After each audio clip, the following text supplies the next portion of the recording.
ଅତୁର ବନ୍ଧନ ଧାରାବାହିକରେ ଆପଣମାନେ ଦେଖିବେ ମହେନ୍ଦ୍ର କହିବେ କାର୍ତ୍ତିକ ତୁ ଏସବୁ କ'ଣ କହୁଛୁ? ଏସବୁ ତ ମା କରିଛନ୍ତି। କାର୍ତ୍ତିକ କହିବେ ହଁ ଡାଡ୍, ଏସବୁ ମମ୍ଙ୍କର ହିଁ କାମ। କାହିଁକିନା ସେ ପ୍ରଥମରୁ ହିଁ ଚାହୁଁନଥିଲେ ଜଣେ ଗରିବ ଘରର ଝିଅ ଆମ ଘରର ବୋହୂ ହଉ ବୋଲି। ଆଉ ସେଇଥିପାଇଁ ସେ ଏତେ ବଡ଼ ଷଡ଼ଯନ୍ତ୍ର କଲେ।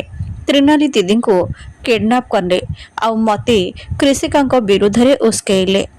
ଭବାନୀ କହିବେ ମୁଁ ମାନୁଛି ମୁଁ ଗୋଟେ ପରେ ଗୋଟେ ଭୁଲ କରିଥିଲି, ହେଲେ ତାକୁ ସୁଧାରି ବି ନେଇଛି। ହେଲେ ମୁଁ ସତ କହୁଛି ଏସବୁ ମୁଁ କିଛି ବି ଜାଣିନି। ତ୍ରିନାଲି ବହୁତ ଭଲ ଝିଅ, ସେ ମୋ ଜୀବନ ବଞ୍ଚାଇଛି। ମୁଁ ତାକୁ କିଡନାପ୍ କେମିତି କରିପାରିବେ? କାର୍ତ୍ତିକ ତୁ ମୋତେ ଭୁଲ ବୁଝୁଛୁ। କାର୍ତ୍ତିକ କହିବେ ନାଇଁ ଡାଡ୍, ମମ୍ଙ୍କ କଥାକୁ ଜମା ବି ବିଶ୍ୱାସ କରନି।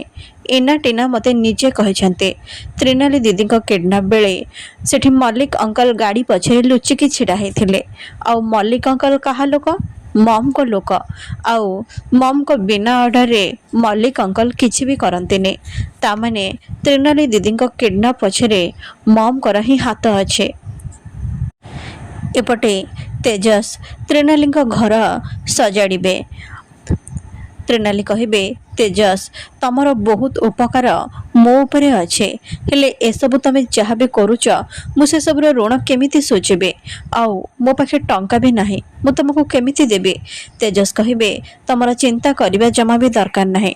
ତମେ ଜବ୍ କଥା କହୁଥିଲ ନା, ଗୋଟେ ଫ୍ୟାକ୍ଟ୍ରିରେ ଜଣେ ଫ୍ୟାସନ୍ ଡିଜାଇନର ଦରକାର। ନବରାତ୍ରି ପାଇଁ ଡ୍ରେସ୍ ଡିଜାଇନ୍ କରିବାକୁ ପଡ଼ିବ, କିନ୍ତୁ କାଲି ହିଁ ଜବ୍ରେ ଯୋଗ ଦେବାକୁ ପଡ଼ିବ। କ୍ଲାଇଣ୍ଟ କାଲି ଆସୁଛନ୍ତି, ପ୍ରଥମେ ସେ ଡିଜାଇନ୍ ଦେଖିବେ ଆଉ ତାପରେ ଯାଇ ସେ ଅର୍ଡ଼ର ଦେବେ।